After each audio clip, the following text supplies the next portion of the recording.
the one that was making all the noise? You can just shut it off after you do it. Yeah, take the battery out. So when we get back on the film, I'll ask you to finish your story about that Nagy episode, and we'll talk more about what you learned in New York and how you took that with you to Chicago. In Chicago, all right. Yeah, we're now on the stuff that you really want to get, probably. She really wants to get. No, we like the early stuff, too. We're Yeah. fascinated about the life stories. For our case, we'd be here for a week, actually, probably. And, yeah. Are we going to move on?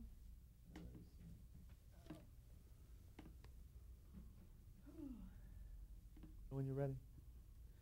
So you were talking about that first Nagy program with the armed guards coming in with the piece of artwork. Yes. And so I noticed the weapons on these men. So I said to the cameraman, can you do this for me? We'll cut to the door, it'll open, and in come these two guards with the large painting. And they don't go too far. I said to them, I don't think they're going to walk very fast. So you should be able to, I'd like to see the weapons, the holster of the guns. And so I'd just like to see a little of that as they go. That's probably more drama than that show ever had. Well, that's what Nagy later said. So I did that. And I told Nagy, he thought it was a good idea. He liked that. And he said, it's a little more dramatic than just going to that he said that blasted painting I always have to talk about, So we did that, and the cameraman was a new cameraman, but we had about 10 minutes before we were going on the air at this time, and he was doing it himself, You don't find a guy working like that very much. It looks like but he was new, and he made the movement with his camera, and so he could carry everything. And he did a really good job. And after that, I did something with the girls in musical miniatures. Together, I talked to them before we went on. There were two little sets that were there. But I was still hampered by the fact there was one camera. But I put both girls in separate little sets, but within range of the camera, so that one could sing and a solo, and then she could walk and pick up the other girl, and they would sing together, and then she'd move off, and the other would do a solo. And they liked that too. Because I said, what do you usually do? She said, we just stand together and we sing. That's what we do. And that's all. We know that if the red light comes on, we're on. And when it's off, we're off. It sounds as though your sense of theater helped those shows a lot. I don't know. Well, what else? I can't believe in retrospect that I did it. I can't believe that I went over that day and did it. And this is after you'd been in New York, what, 3 weeks, you said? I'd only been there 3 days. 3 days of watching. Well, common sense really, entered into it. I had bought an 8mm movie camera about the year previously in Chicago, because I was already thinking about television, and so I read a little book about how to make a movie with an 8mm camera and so on. So common sense entered into this, but Nagy was so pleased. When I got back to Chicago, how much longer did you stay in New York? I stayed, it was just less, it was about 12 days I had there. So armed with your Nagy experience? I had that. You went back and the to rest Chicago? was just watching. Because they never gave me anything to do after. Well, they had the regular way of doing it with people. So when you went back to Chicago in 1947, did you have a TV job waiting for you, or were you going to go back into radio? Yes, I did. I had a self-made one, really. There was a fellow, Ted Mills, who had just been hired by Jules Herberville. And he had some experience. Nobody ever found out whether he really did or not, but he was a go-getter.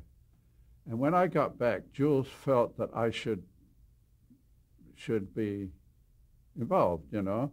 They were just starting. They were going to open shortly programs from Chicago. So I got with Ted Mills when I got back, you know. And I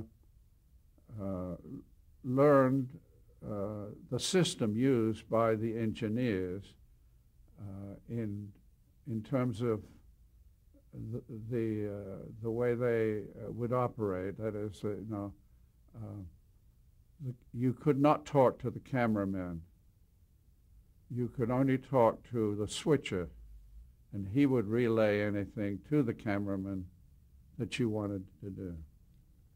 And this takes me back to a thing that I forgot to tell you about, and that is when I first went into radio. After I'd been there 3 months, the engineers had gone on strike, and NBC asked the producers, including me at that time, to fill in for the engineers. And I said, I can't fill in with the engineers. I'm a union man. I mean, I have a withdrawal to this day from the Teamsters, and I certainly wasn't going to scab. Well, they thought that. Art Jacobson said, no, the rest of the guys are going to, all you have to do is turn the knobs. I don't want to turn any knobs, you know. So I didn't. And the engineers were very happy. And from then on, I had very good relationships with engineers who appreciated it. 1 year later, NBC sent a vice president out to Chicago to reward the producers for standing by during the strike of the engineers. And I said, well, I certainly stood by all right. I didn't do anything, you know. So but they gave us a watch.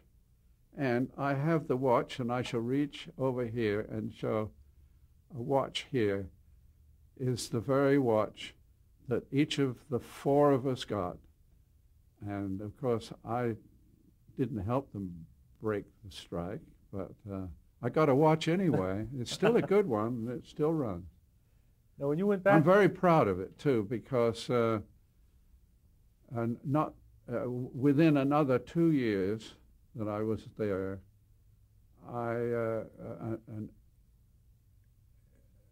a representative of the newly formed Directors Guild came to Chicago to organize us. And there were 4 of us then. And after talking to us, the fellows didn't want to have anything to do with it because they said, you know, the company may fire us if we start joining the Directors Guild.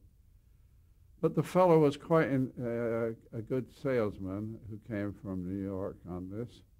And I thought it was a good thing. I thought they really needed it, too. So he said, all right, now when you organize this, you need a shop steward. So usually the oldest who's been with the company is the one, you know, who should be the shop steward. However, Parker Gibbs, who was the oldest one, he didn't want to have anything to do with it. So then the guy said, well, maybe the youngest one, and I was the youngest. So I became a shop steward. Well, they didn't fire me. In fact, as soon as it was announced, Chick Sharman, vice president for the Central Vision, called to have lunch with me. And we had lunch together. We became good friends. And so, you know, the fellows were so worried about being fired. Well, they'd never fire the shop steward. I think the law really prevents that. So, but now to go back to what we were telling about was we're now in doing television. I felt also that the people, the producers and directors there should be members of this same Directors Guild. Now, what was your role in getting WMAQ, the first NBC TV station in Chicago, off the ground? Well, we had for a while only one camera, and we had a mic boom, so the mic could walk with anybody, and the camera could walk with them, and that's all we had to work with to begin with. Ted and I looked around for people to put a staff together. Warenrath Herbovo said that he'd like to see him employed, which he was. And I found Bob Banner was at Northwestern University, and Bill Hoban was a young wanting to make documentary films. So we hired both of those, and they became the floor managers, and I was going to direct all the shows with two floor managers. And Wary would do one show called The Zoo Parade. And he liked to do that. And was it hard finding people with the experience to do live television in Chicago? Well, none of those were. We didn't have anybody who had had any more. I'd had the experience. 3 I days. had about 12 days of observing, but I'd also directed 2 shows in New York, right? It was kind of fun. So I was executive producer, and Ted was... Was NBC nervous that people with so little experience were tackling such a major endeavor? No. If they were, they didn't show it. You know, the thing was new anyway, you know. Even if the fellows in New York were really quite new. They'd only been putting television shows on for a year and a half or something like that. So we all had to learn together. But again, common sense, the use of the camera. We did a few shows there that became known as the Chicago style through necessity. By this time, New York's cameras were back ready in the studio there, so they didn't have any problem with cameras. But we had a problem with a camera. So we did one show called Garraway at Large. He was an announcer on a local station, and he had a way in radio of a droll sort of humor in his work. And so a fellow named Now, was this show something that you guys created in Chicago, or something that was imposed on you by NBC in New York? No. All of the things that we did there, except the news the news was, you know. So were you also involved? Anybody could do the news, you know. We figured, you know. I mean, were you also involved in finding the talent and finding Garraway and the folks who'd host your shows? Sure, and also Studs Terkel. I called Studs Terkel, who was playing. He had a radio show also that was kind of a fun show. He told the story of operas in his Chicago accent, and had a nice following in radio. And I called him. He had left to go with a company of These Are My Sons playing in Chicago. So I called him playing in Detroit. I called him there and I said, when you get back here, let's cook up something, you know. So did you basically use radio to find the talent in the programs for your initial programs on TV? And Cliff Norton, I directed him in radio shows, and he was a funny guy. And I always used him for things because he was like a stand-up comedian, really, you know. And we did a show around him, made him part of the Garraway at Large show. He did a wonderful piece on one camera in which he imitated a dentist and a man. No, he imitated a man in a dentist's chair, and it was hilarious. repeated that several times on national television. A little bit. Well, describe for me the difference between the Chicago style of doing live television and what was going on in New York at the time. What was the difference? The difference was that we experimented. You see, with Garraway,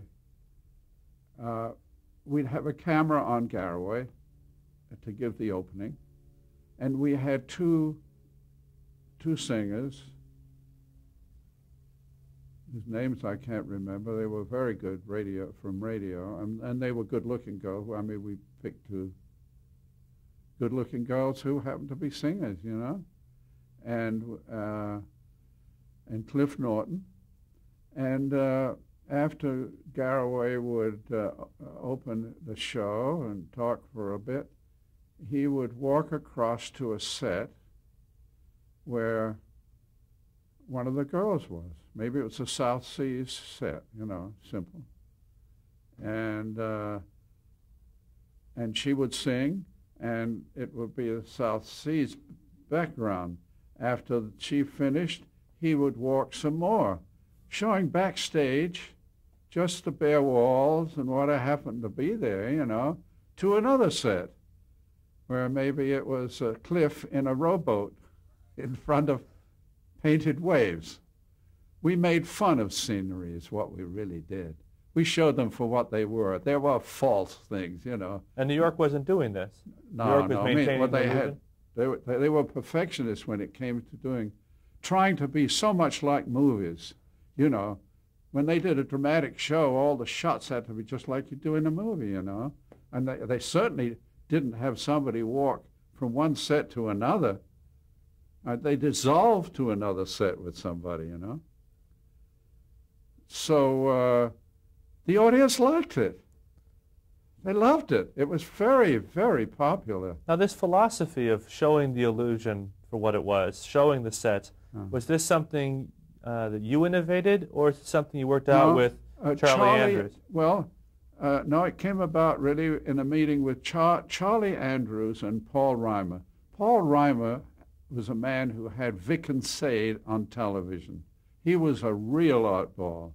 I'm known today as being an oddball, but a real oddball was Paul Reimer. Paul Reimer, I went to see him about doing Vic and Sade on television. And what was Vic and Sade? What? What was Vic and Sade? Well, it was really three people, a man and his wife and a young man, and I can't remember their names now, but it was just very offbeat chit-chat that they did. But they had quite a big audience in radio. So I called him and I said, I'd like to come and meet you. I had never met him. So I came to and we go to lunch. He said, fine. So I did, parked my car, went up to his room, to his apartment on the second floor, went up to the door, rang the doorbell, nothing happened. And I rang again. I thought it was funny because he told me that to meet him there. And so then slowly I turned the knob and opened it. He looked like a dead man. My heart went up. It turned out that it was Paul Reimer. Just playing a trick, that's all. He got up, laughed. He thought it was very funny. Wow. But that was Paul. So you and Paul and Charlie Andrews sort of... Well, Charlie Andrews knew Paul and wrote things to be done on the television. He was a very talented man, very talented. And so that was a thing. I directed and did Paul Reimer's Vic and Sade, which was not good at all. In the first place, in radio, he was known for not bringing the script in until the last moment to give the actors to read. And he tried the same thing, and I kept saying, Paul, you know, I've directed this thing, and I don't know what I'm going to direct unless you give me a script, write down, you know, at least write down the words or something that's got, whatever you have in your mind, I'll try and do with, but I can't go into the studio without knowing, what to do. I already had recast the two parts of the man and the woman and the boy. And you mentioned that NBC New York, they were perfectionists, trying to replicate what the movies were doing for live television. You guys, with Vic and Sade and Garraway at large, were showing the sets and showing the studio for what it was. Well, not all of our shows did we do that. That was really peculiar to Garraway. To Garraway. How did NBC feel about that in New York? What you guys were doing in Chicago? Well, they envied us because they couldn't do it because they had the equipment. I mean, they tried to do it, by the way, and it failed. Yeah, they tried to do that, what Garraway did in moving, and it didn't work there. They tried to, as I recall, they tried to make the back, from one set to another, whatever you saw, they dressed it, you might say. And you lost the illusion, They didn't understand it. So the audience responded well, I take it, to what you were doing in Chicago? So I directed Vic and Sade, and it didn't do very well, and so after a few shows went off. And then I directed one called Bertha Burton, about a woman in a library and the people who came in to see her, which was ad lib. I decided that ad lib was the thing for that, because Paul Reimer, I couldn't wait. I'd have to know what I was doing, He'd give me a situation, and then we'd do it with the actors, ad-libbing. And then we had the Zoo Parade, which Warenrath did, and he was off. He wasn't very popular with people there, but he did a good job on the Zoo Parade. And we had a number of shows. Well, we did the first. Ina Phillips got with me and said, "Why can't we have a soap opera?" Well, she didn't call it soap opera. We wanted to have a serial. So this is around 1948, and I imagine this led to These Are My Children. That's right. And I directed all of the episodes and worked with her on the scripts to make them workable, with not just two people in front of a mic. I mean, we had a little set for that. It was a living room of a set, and the actors I could move around within range of the television camera, being able to move. And we only had one mic boom, so that I couldn't go too far away beyond the range of the mic boom. But I did that, and I have some scripts. Did I give Rosen? I found a bunch of scripts from that, and I gave them away. I have a couple left, and I'll put them with the package. How did the sponsors react to the show? Were they nervous about it? We didn't have any sponsors on it. No. It was, nobody. You couldn't sell a sponsorship on a show that wasn't yet anything ever done. No one had done a soap opera. How did the public react to it then, the first TV soap opera? Oh, they liked it. Yes. And when it went off, people wrote in saying, "What happened to the son? What happened, and what happened to this girl? Did she get married?" And all the things that today, if you stopped in midstream a soap opera, people would write in. And so we did. What was it like working with Erna Phillips? Fine. I'd known her from radio, and after I went to a long time later, when I moved to New York, she was she was still in radio, wanting to do a new show, and I directed it for her in New York on radio. But at this time, another show that we did in Chicago at this time was Crisis.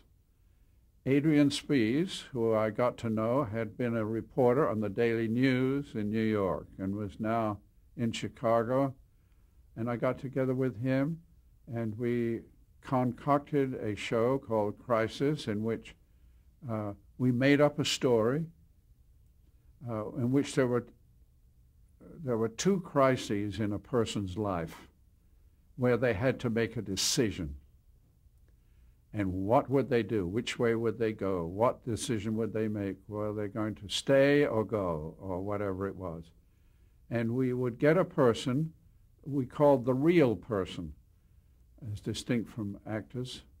And we had some actors in the studio, and we would take the real person, who might be from the sewing room at Marshall Fields or somewhere, and with an accent, and she would come, and he would talk to her about how she came from Europe, and then what happened when her husband left. You know, her husband said he would leave, and we'd say, did he leave or did he stay? Don't tell us anymore. Now we'll have actors. They've heard what you said up to now, and now they will say what they think was the answer. So then the camera would go on the, by this time we had 3 or 4 cameras there. The camera would go on a space stage, really, with the actors, and each one would be given a part. You play Molly, who's telling her story today, and you tell her how take her husband and so on, and they would ad-lib and give an answer. And then we go back to the real person and say, was that the answer that you gave, that he should leave? And she'd say yes or no. And we go to the next crisis in our life. How'd the show do? It did so well that we had people sending money in because usually we had underprivileged people, because they were much more interesting stories, you know, who we selected for our stories. So people would send money in. And when New York heard that we were getting these letters with dollar bills and everything in, they said, you can't do this, it's illegal. I don't know whether it was illegal or not, but we got the money, and as I recall, we gave it to some charity, you know. Now, what did your radio colleagues think of what you were doing in television? They were, I think, envious. They thought I was crazy at the beginning when I said I was going to go, because nobody thought television would be as big as it soon became very quickly when it really took off, you know. And I never, you know, we were in the same building, but I was always so busy in television, I didn't keep up with my old friends, really. And only one of them got into television besides myself. And that was when I left Chicago to go to New York to do the Robert Montgomery series. We'll talk about that move in just a moment. Well, when I left...